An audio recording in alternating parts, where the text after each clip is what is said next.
Hotspot study YouTube channel पर आपका हार्दिक स्वागत, अभिनंदन। मैं जोगिंद्र गौड़ आज आपके बीच एक नया टॉपिक नाभिकीय विखंडन एवं नाभिकीय संलयन लेकर उपस्थित हुआ हूँ।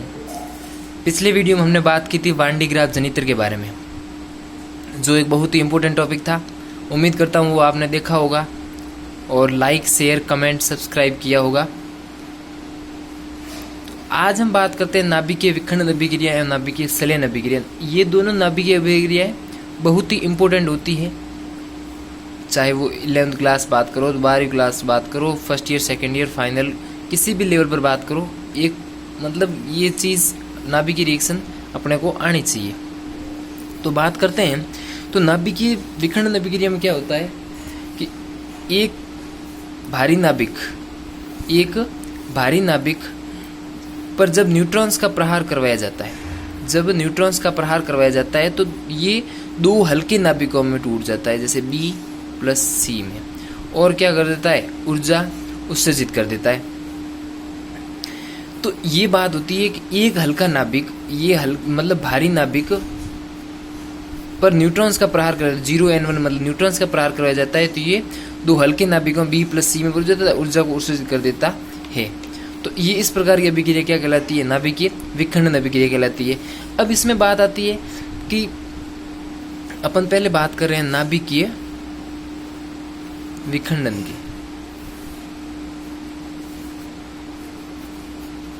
तो अब इसमें क्या होता है कि अपन सिंपली उदाहरण लेते हैं 92 यूरेनियम 235 का लेते हैं, पर जब न्यूट्रॉन्स की प्रहार करवाई जाती है, साधारणतः यही उदाहरण लिया जाता है, प्रहार करवाई जाती है, तो ये दो हल्के नाभिकों क्रिप्टन और बेरिलियम में परिवर्तित हो जाता है।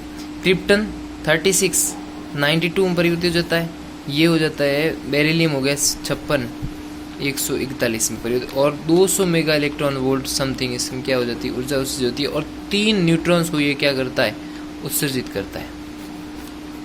आई बात समझ में। तो ये बात होती है, ये उदाहरण लेते हैं 92 यूरेनियम 235 0n1 पर न्यूट्रॉन्स की प्रहार करवाने पर ये 36 क्रोमियम और वैलियम परिवर्तित हो जाता है। ठीक है, अब बात आती है कि भाई जैसे ये है हल्के नाभिकों में टूटता है, तो इस अभिक्रिया को एक और स्टेप से अपन समझ सकते हैं कि 92 यूरेनियम 235 है ना, इस पर जब मैं न्यूट्रॉन्स की प्रहार करवा देता हूँ, किसका प्रहार करता हूँ, न्यूट्रॉन्स का प्रहार करता हूँ, तो ये क्या होता है, 92 यूरेनियम 235 ये उत्तेजित अवस्था में पहुँच जाता है। किस में पहुँच जाता है, उत्तेजित अवस्था। उत्तेजित अवस्था का मतलब कि इस स्टेज पर पहुँच जाता है, इसके उपरांत ये क्या हो जाता है, किस में परिवर्तित हो जाता है, हल्के नाभिकों में टूट जाता है। 36 क्रोमियम ये जो क्रिप्टन और ये 56 बेरिलियम परिवर्तित हो जाता है। तो ये बात होती है। तो इस संपूर्ण प्रक्रिया के तहत ये नाभिकीय विखंडन संपन्न होती है, और ये अभिक्रिया होती है वो क्या होती है, सामान्य टेम्परेचर पर होती है। क्या होती है, सामान्य तापमान पर होती है। इसी प्रकार हम बात करते हैं, अब बात करते हैं इसमें द्रव्यमान संबंध की, कि द्रव्यमान संबंध इसमें क्या होता है, किस प्रकार होता है। तो मैं मान लूँ कि मैंने इसका 92 यूरेनियम 35 का मैंने मान लिया m द्रव्यमान, ये जो उत्तेजित अवस्था में इसका द्रव्यमान m मान लिया, और जो ये अभिकारक उत्पाद है इसका मैंने मान लिया m1 और m2। तो ये ध्यान रखना, अभिकारक उत्पाद है इनका योग हमेशा जो अभिकारक उत्पाद है से कम होगा द्रव्यमान, तो m greater than m1 plus m2, ये रिलेशन बहुत ही उपयोगी है और इम्पोर्टेंट है। अब बात करते हैं अपन इसी प्रकार नाभिकीय संलयन अभिक्रिया की। तो नाभिकीय संलयन अभिक्रिया में क्या होता है, यही इस नाभिकीय संलयन में क्या होता है, एक दो हल्के नाभिक मिलकर, सिर्फ बिल्कुल इसकी विपरीत है। इसमें क्या होता है, दो हल्के नाभिक A और B मिलकर एक बड़े नाभिक का निर्माण करते हैं C। तो ये कौन सी हो गई, संलयन अभिक्रिया हो गई, सीधी बात है। अब इसमें भी मैंने क्या कर लूँगा, एक उदाहरण ले लूँगा। कौन सा उदाहरण ले लूँ मैं, इसमें 1H3 ट्राइटेरियम और 1H2 ड्यूटेरियम लेके इस दो ये हल्के नाभिक हो गए और एक भारी नाभिक का निर्माण करेंगे। भारी नाभिक कौन सा हो गया, 2 हीलियम 4 का निर्माण कर दिया। अब 1H3 प्लस 1H2, अब ये 1H3 क्या है, 1H2 क्या है, इसको तो बोल रहे हैं ट्राइटेरियम, इसको बोलते हैं ड्यूटेरियम। अब ट्राइटेरियम क्या है और ड्यूटेरियम क्या है, ये हाइड्रोजन के समस्थानिक है। क्या है, समस्थानिक। अब इस 1H2 में क्या होता है, 1H2 में क्या होता है, एक न्यूट्रॉन होता है और एक प्रोटॉन होता है, और 1H3 में क्या होता है, एक प्रोटॉन और 2 न्यूट्रॉन।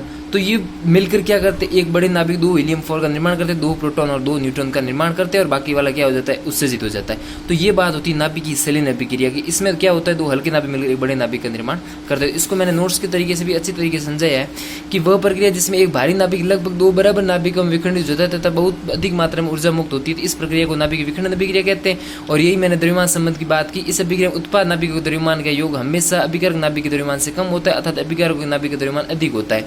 उदाहरण पर जब यूरेनियम 235 की क्रिया एक न्यूट्रॉन से करवाई जाती है तो 92 यूरेनियम 235 उत्तेजित अवस्था में पहुंच जाता है, मैंने आपको बताया। तथा इसके उपरांत उत्तेजित अवस्था से ये क्या हो जाता है, 2 हल्के नाभिकों में टूट जाता है। और 36 क्रोमियम 92 तथा 56 बेरिलियम 141 में टूट जाता है तथा लगभग 200 मेगा इलेक्ट्रॉन मैंने आपको बताया इतनी ऊर्जा ये उत्सर्जित करता है। उसके पुराण बात करते हैं, वही उदाहरण हो गया 12 यूरेनियम 35 से ये पहले वापस उत्तेजित अवस्था में जाता है, उसके बाद में क्रिप्टन और बेरियम प्रयुक्त होता है और 200 मेगा इलेक्ट्रॉन वोल्ट ऊर्जा उससे होती है। और ये मैंने द्रव्यमान समझ बता दिया m greater than m1 plus m2। उसके बाद मैंने बताया इस प्रक्रिया के आधार परमाणु भट्टिया, जो परमाणु भट्टिया अपने परमाणु भट्टिया के विस्तृत अध्ययन अगली वीडियो में करेंगे, लेकिन इस बार एक बार आपको ध्यान रखना है कि इस प्रक्रिया के आधार पर परमाणु भट्टिया क्या करती है, कार्य करती है। कौन सी प्रक्रिया, नाभिकीय विखंडन प्रक्रिया। और यह प्रक्रिया सामान्य ताप पर संपन्न होती है। कौन सी प्रक्रिया, ये जो नाभिकीय विखंडन मैंने आपको बताया। अब बात आती है नाभिकीय संलयन की। मैंने आपको बताया वही कि जब 2 या 2 से अधिक नाभिक परस्पर संयुक्त होकर एक भारी नाभिक का निर्माण करते हैं तो एक अभिक्रिया को क्या कहते हैं, संलयन अभिक्रिया कहा जाता है। संलयन क्रिया से प्राप्त नाभिक का द्रव्यमान होता है वो मूल नाभिक के द्रव्यमान से अधिक होता है। ये भी मैंने आपको चीज बताई।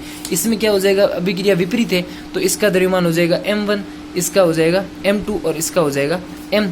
तो इसका रिलेशन क्या हो जाएगा, आप भी बता दो रिलेशन क्या हो जाएगा इसका, कि m1 प्लस m2 और लेस देन m, मतलब इसमें उत्पाद नाभिका का द्रव्यमान क्या हो जाएगा, अधिक हो जाएगा। उसमें किसका था, अभिकारक नाभिक का द्रव्यमान अधिक हो जाएगा। तो सेम का सेम रिजल्ट है। अब मैंने इसमें क्या कह दिया, यही बताया कि संलयन क्रिया से प्राप्त नाभिक का द्रव्यमान मूल नाभिक के द्रव्यमान से अधिक होता है।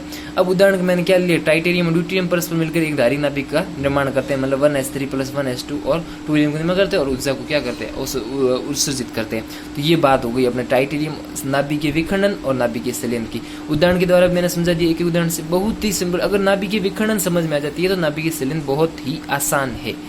ठीक है, तो अब अपन बात करें नाभिकीय विखंडन और नाभिकीय संलयन में अंतर, जो मुख्य अंतर तो मैंने बता दिए। फिर भी अपन एक और पॉइंट है वो देख लेते हैं। और सेम अंतर है, मतलब अगर ये समझ में आ जाती है रिएक्शन तो अपन वो अंतर आराम से कर सकते हैं।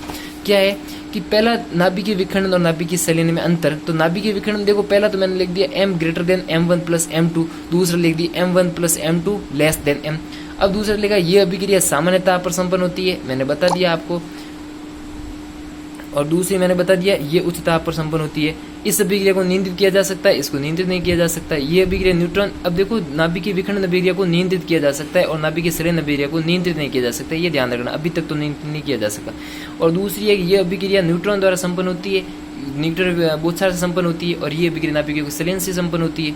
अब दूसरा आता है, इसमें प्रति नाभिक कितनी 200 मेगा इलेक्ट्रॉन ऊर्जा मुक्त होती है और इसमें प्रति नाभिक कितनी होती है 6.7 मेगा इलेक्ट्रॉन ऊर्जा मुक्त होती है। तो ये 5 पॉइंट के आधार से हम इनमें अंतर कर सकते हैं। कैसे, देखो इनमें न्यूट्रॉन का होता है, इनमें 2 नाभिक हल्के नाभिक जुड़ते हैं तब सलित होते हैं, तब इसका नाभिकीय संलयन अभिक्रिया संपन्न होती है। इसी प्रकार नाभिकीय विखंडन अभिक्रिया में क्या होता है, न्यूट्रॉन्स की बौछार करवाएंगे तो ही ये क्या होगा, नाभिकीय विखंडन अभिक्रिया संपन्न होगी, अन्यथा नहीं होगी। तो ये 5 अंतर मुख्य अंतर थे जो मैंने आपके बताए। अब देखो नाभिकीय विखंडन और नाभिकीय संलयन अभिक्रिया मैंने आपको अच्छी तरीके से समझाई। अब आगे वाले वीडियो में हम बात करेंगे परमाणु भट्टी क्या होती है और परमाणु बम क्या होता है, मतलब परमाणु भट्टी किस पर कार्य करती है और परमाणु बम किस सिद्धांत पर कार्य करता है। ये 2 टॉपिक हम आने वाले वीडियो पे बात करेंगे। अगर वीडियो अच्छा लगे हो तो कमेंट करें, शेयर करें, सब्सक्राइब करें और बेल आइकन को दबाना ना भूलें। धन्यवाद।